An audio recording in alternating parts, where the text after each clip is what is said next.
Kenya inakuaje pia? Upande wa uchungu, unapohisi uchungu unapokojoa, inaweza kuwa labda ni infection, lakini si eti dalili kuwa kuna tatizo kwa upande wa figo. Ndio. Kwa hivyo cha msingi sana zile dalili tatu ni muhimu sana kuyatambua. Unapopitisha damu kwa mkojo, unapohisi maumivu kwa sehemu upande wa tumbo na uvimbe.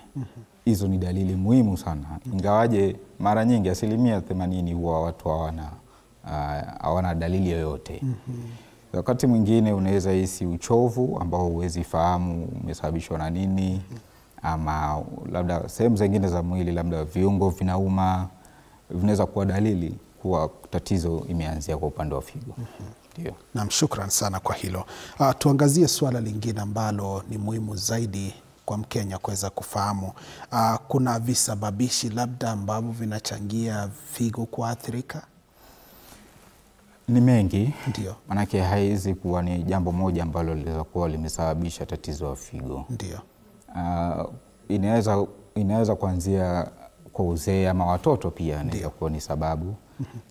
Vitu zingine labda ni kunenepa kwa mwili, uvutaji sigara ama unywaji wa pombe, kutokuwa na mazoezi kama kuzembea, na hata pia kukumbana na labda matibabu ya radiation yanaweza kuwa vikwazo ambazo zinasababisha matatizo ya figo. Ndio. Naam, shukran sana kwa hilo. Mtazamaji, pia tunakushirikisha ukiwa pale nyumbani ukifuatilia au unafuatilia kwa njia ya mtandao, ni vizuri zaidi pia kuweza kutuma maoni yako.